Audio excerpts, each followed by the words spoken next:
Jujur deh, pernah nggak sih lo tiba-tiba sadar, udah malam, terus lo mikir, duh, seharian ini gue ngapain aja ya? Padahal jari lo kayaknya udah lari maraton scroll atas bawah di layar HP. Niatnya sih cuma balas satu chat atau lihat satu notif, sadar-sadar udah 2-3 jam lewat gitu aja. Nah, hari ini kita bakal kupas tuntas fenomena ini yang ternyata ada namanya. Nah, ini dia nih, perasaan yang kayaknya hampir semua orang pernah ngalamin kan? Kayak ada lubang hitam waktu yang nyedot kita dan tiba-tiba yang sisa cuma rasa capek, mata perih, dan pertanyaan besar. 2 jam tadi gue lihat apaan aja ya, rasanya frustrasi banget. Tapi tenang, ini bukan 100% salah lo kok. Karena tanpa kita sadari, ada sistem yang memang sengaja dirancang buat ngerjain otak kita. Istilahnya emang kedengeran agak serem ya, brain rot, atau gampangnya pembusukan otak. Ini bukan cuma istilah buat nakut-nakutin, tapi ini fenomena beneran. Jadi otak kita tuh kalau dicekokin terus-menerus sama konten-konten pendek, receh, yang nggak butuh mikir, lama-lama performanya menurun. Kemampuan kita buat mikir panjang dan dalam jadi tumpul. Coba-coba kita cek sama-sama. Ada nggak dari gejala-gejala ini yang lo rasain? Susah fokus pas lagi kerja atau belajar? Gampang banget lupa padahal baru aja dibilangin? Atau mungkin yang paling kerasa, ngerasa gelisah banget kalau HP lagi nggak di dekat lo? Kalau lo mulai ngangguk-ngangguk, itu tandanya otak lo lagi ngasih sinyal butuh pertolongan. Nah, sekarang kita masuk ke dalamnya. Lo mungkin mikir, ini mah guenya aja yang kurang disiplin. Tunggu dulu. Masalahnya lebih dalam dari itu. Karena sebenarnya otak kita itu lagi dibajak sama sebuah zat kimia yang namanya dopamin. Dan perusahaan-perusahaan teknologi besar, mereka jago banget manfaatin ini. Oke, jadi gini cara kerjanya. Bayangin, ini kayak naik roller coaster. Pertama, lu buka sosmed. Langsung, otak lu dapat suntikan dopamin. Rasanya seneng, puas, kayak dapat hadiah kecil. Tapi, efeknya cepet banget hilangnya. Level dopamin lo langsung anjlok, bahkan lebih rendah dari normal. Akibatnya, lo jadi ngerasa bosen, hampa, nggak enak.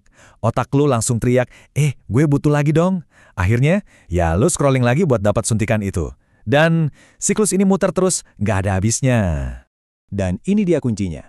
Bunyi ting dari notifikasi, gambar hati warna merah yang muncul, bahkan DM dari teman, itu semua bukan kebetulan loh.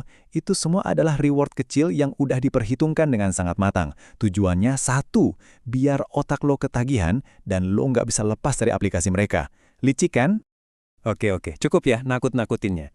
Berita baiknya adalah, kita bisa kok ngelawan balik. Kita bisa benerin lagi otak kita. Jadi sekarang kita bakal bahas gimana caranya merebut kembali kendali atas fokus dan waktu kita. Ini bukan soal ngehapus semua sosmed lo, tapi soal gimana caranya jadi lebih pinter dari algoritma yang ngejebak kita. Gampangnya, ada 3 jurus utama yang bisa kita lakuin.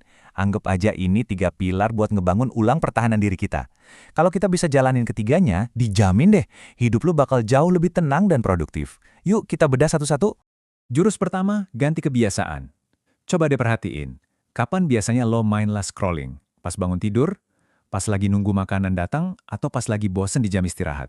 Nah, kalau udah ketemu pemicunya, siapin penggantinya. Misalnya, pas bangun tidur, jangan pegang HP, tapi langsung putar lagu favorit lo.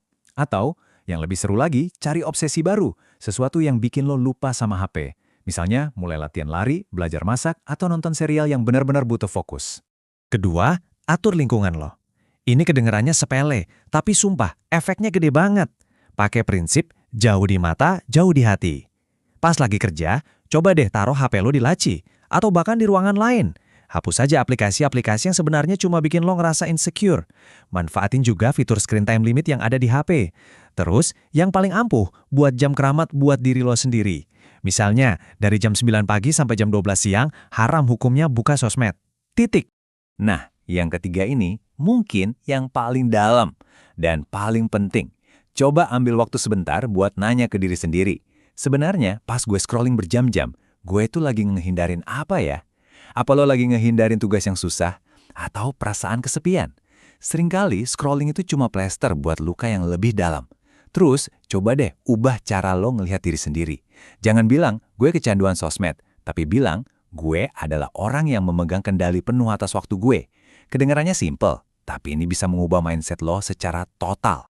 Oke, sekarang coba kita berandai-andai. Kalau lo berhasil ngelakuin semua strategi tadi, apa sih yang bakal lo dapetin? Rewardnya apa? Ini bukan cuma soal punya waktu ekstra loh, ini soal peningkatan kualitas hidup yang drastis. Lihat deh perbedaannya, kayak langit sama bumi kan? Dari yang pikirannya butek, cemas, dan takut ketinggalan, jadi pikiran yang jernih, tenang, dan benar-benar nikmatin momen. Tidur jadi lebih nyenyak. Dan yang paling penting, hubungan lo sama orang-orang di sekitar, di dunia nyata, jadi jauh lebih berkualitas. Dan ini bukan cuma janji-janji doang loh. Perubahannya itu beneran bisa lo rasain. Dan ternyata cukup cepat. Cuma dalam 5 hari, kemampuan fokus lo udah bisa mulai membaik. Seminggu, kualitas tidur lo meningkat. Dan dalam 2 minggu, rasa cemas yang ngegantung itu bisa berkurang jauh. Keren kan? Kalau lo masih butuh bukti, nih lihat datanya. Ada studi yang nemuin kalau performa siswa bisa turun 20%, cuma gara-gara ada notifikasi masuk pas mereka lagi ngerjain tes. 20% itu gede banget loh. Itu bisa jadi bedanya antara dapat nilai A sama C, antara lulus sama gagal. Jadi setiap bunyi ting dari HP kita, itu ada harganya. Dan harganya adalah fokus kita. Pada akhirnya, intinya cuma satu. Waktu kita itu aset paling mahal yang kita punya. Nggak bisa dibeli, nggak bisa diulang. Jadi jangan pernah menukarnya dengan kesenangan sesaat dari scrolling yang kelihatannya gratisan, padahal biaya mahal banget. Nah, sebelum kita tutup, gue mau lempar satu pertanyaan buat lo renungin. Coba bayangin, kalau tiap hari lo dapat bonus 1 jam, 1 jam bersih yang tadinya habis buat scrolling. Kira-kira 1 jam itu bakal lo pakai buat apa? Buat ngerjain proyek impian lo? Belajar skill baru? Atau cuma buat ngobrol lebih lama sama keluarga tanpa diganggu HP? Gimana? Kalau lo ngerasa pembahasan ini gue banget, coba deh klik tombol like-nya. Gue juga penasaran banget 1 jam ekstra lo itu bakal dipakai buat apa, jadi coba tulis jawaban lo di kolom komentar ya. Dan tentunya jangan lupa subscribe biar kita bisa sama-sama jadi lebih baik lagi di konten-konten berikutnya. Sampai jumpa!